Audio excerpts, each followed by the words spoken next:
So if you would like to have an amazing stone wall just like this, I'm going to show you how to do it coming right up. First step on this install will be to lay everything out.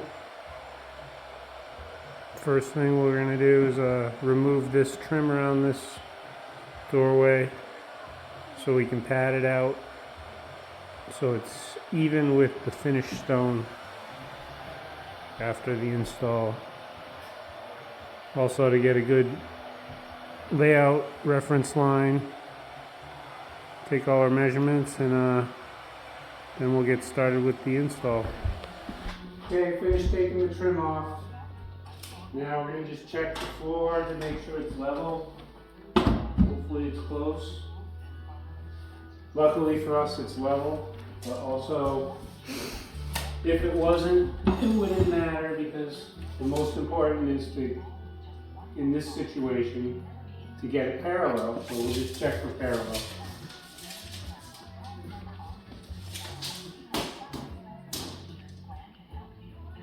Ninety and 3/8.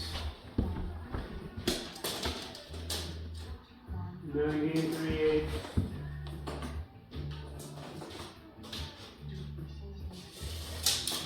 So lucky us, it's parallel. Now we just need to make a reference line and prepare our boxes for box extensions and extend out this jamb, put the trim back on so it's the same thickness as the stone. There you go. Okay, we just snapped this red reference line, which will be important, especially since we're going through this doorway and then eventually over the top. We don't want it to be crooked. So that's the top edge of our first course, and everything should go good from there. Now we're going to pad this door out. Okay, and just added a 3/4 inch furring strip to pad out the trim so the stone comes up to it even when we're done. Got that all nailed on. And we're just going to put this on here, like this.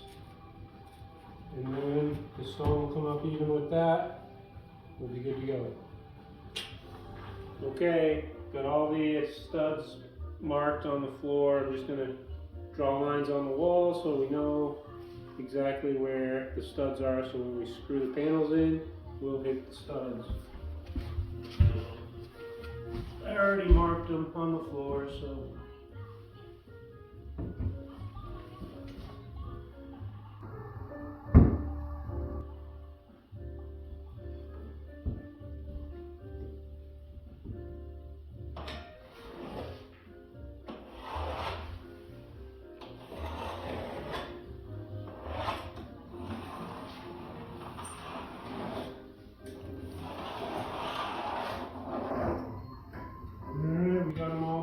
and we're going to finish right here.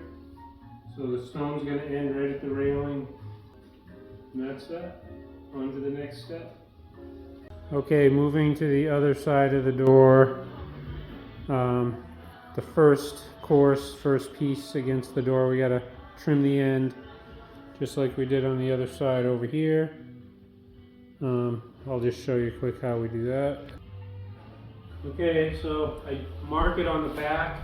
It's easy to cut. And I'm going to need a full sheet, so I'm just going to mark a straight edge. It's better to get it square to the top edge.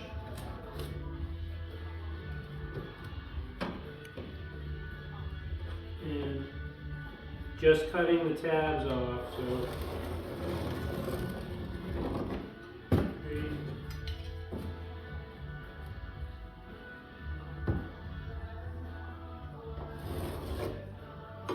mark it like that, and I'm going to take it out in the garage and just cut it. I'm using a skill saw. You can use a skill saw, table saw, jigsaw, handsaw. Cuts very easy.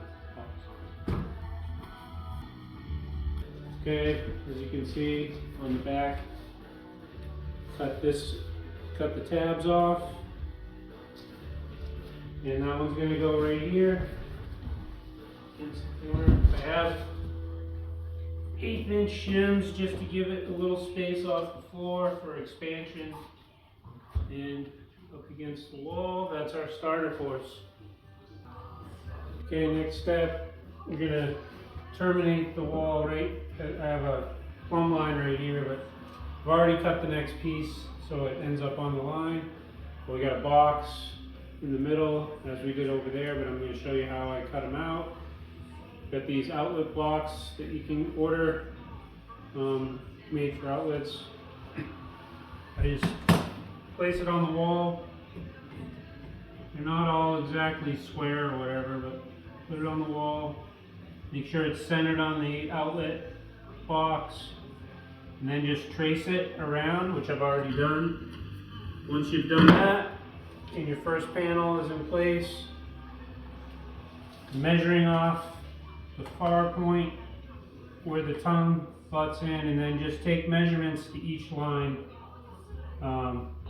Write them down, the close side and the far side. And then, not from the floor, because in case the floor is slightly off, I want to measure down from the reference line that we originally put. And get your measurements, top of the block and bottom of the block. Once you get that, we'll mark it on the back here. Okay, I've transferred those marks, measurements I made on the wall, around the box, the size of this, to the back of our cut sheet. Once you get that, you don't have to do this, but what I've found is better because these blocks are not perfectly square or straight. I put the block, they're kind of tapered, a little wider on the back, so on the back, as long as you have it oriented the same way that you had it there, which I marked up, so I'll mark it up, put it, center it in your square marks that you made as best you can, and once you get that, I just trace it.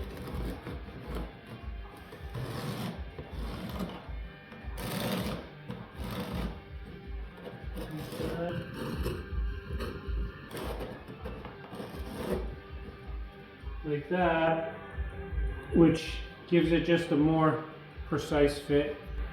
And then all you do is drill a hole through and start your jigsaw. Follow the lines. You may have to adjust it slightly after the fact. Okay, we finished scribing this in, got it all cut out. Then I like to take it from the back, push it in till it's sticking out as much as you like it, depending on the stone thickness you get. If it from the factory sticks out too far, you stick it in the amount. Once you get it out as far as you like it, just scribe in the back, and I just run it through a table saw on edge, the depth in, and you've scribed the edge. Just measure how much you want to take off, and you just run it through the table saw on edge like that. Both sides. Actually, I do it this way too to get it relatively even. And once again, mark which way is up also when you first cut it, because like I said, they're not all exactly the same. So, slide it in, get it flush in the back.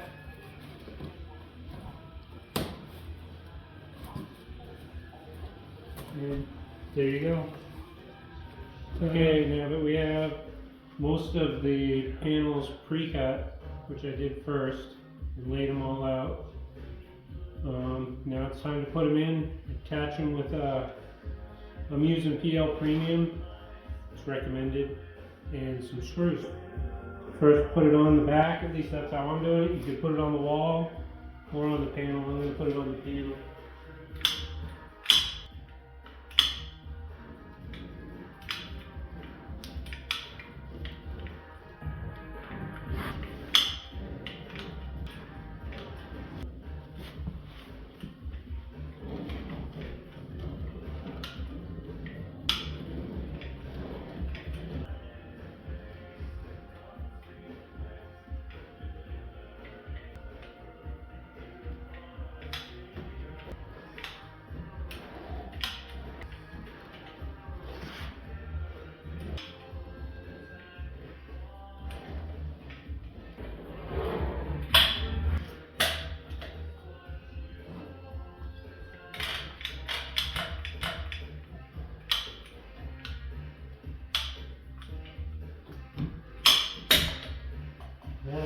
should be good.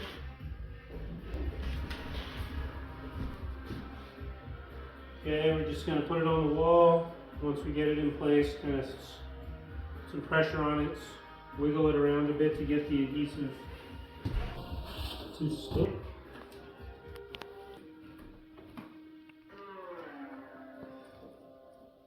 Remember, we're using this reference line.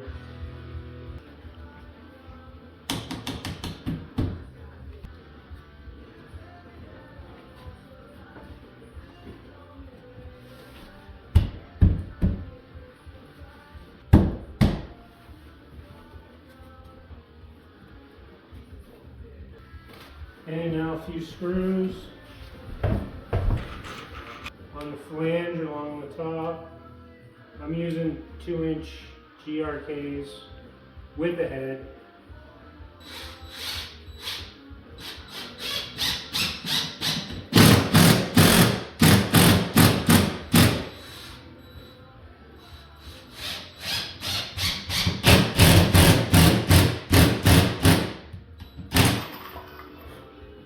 Across the bottom, I'm going to put just a couple trim head screws that will later fill with caulking.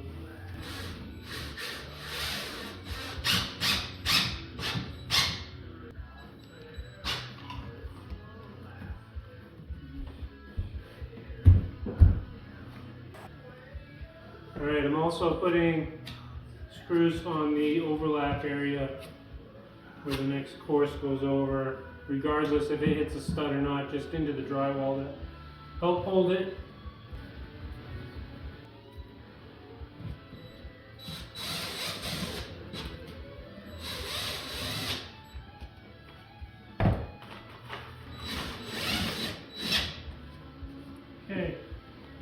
Okay, the next one, notice where I put the screws, I also put some adhesive on those lap joints to help these stick, so I don't hopefully have to put a screw through them.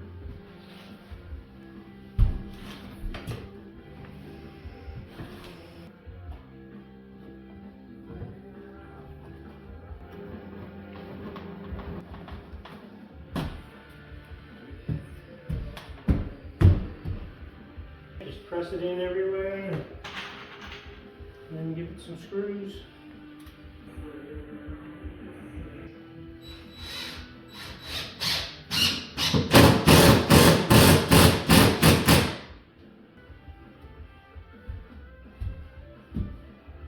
And then just a couple trim screws on the bottom.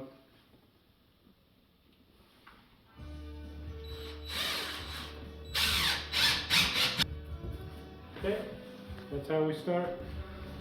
Okay, so the second course, and every course as you go, make sure you stagger the joints so you don't have joint in line. So whatever I cut off that end, I just used on this end. If you don't have cutoffs, then you use a half a sheet or 3/4 or a quarter sheet. I also put adhesive along this lap joint.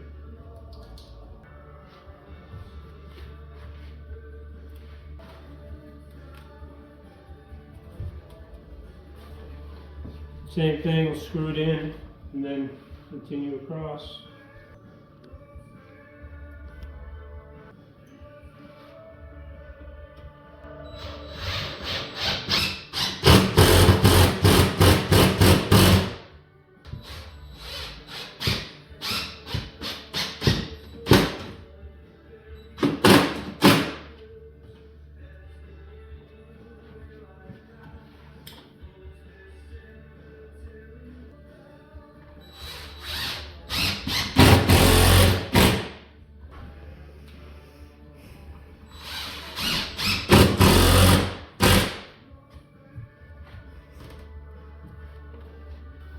Okay, everything's up.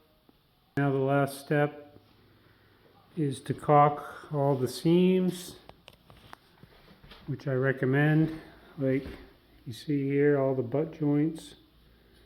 You can slightly see them in around the outlet boxes and up against trim. And then we will have perfection. Okay, so we got the color match caulking, and just go right down each seam, and anywhere that you have a gap, slowly make sure you get it all the way in the crack.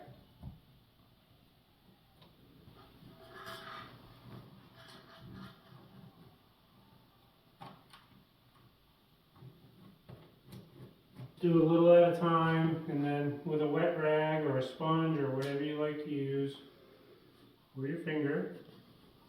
I recommend a wet rag though with water. Just wipe off any excess and try to just leave it in the crack.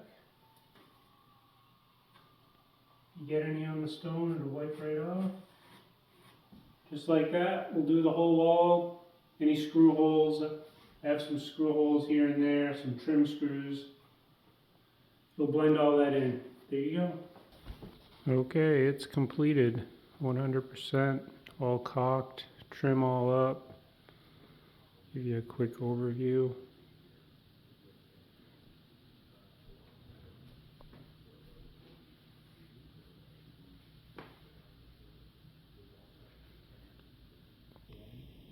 Came out beautiful. Great product.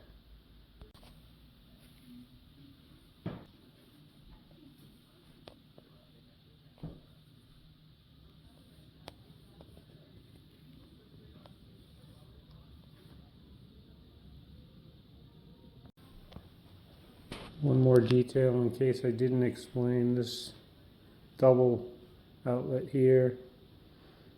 Blocks aren't available, only in single, like down here. But this is what it comes out like when you cut two of them in half and glue them back together.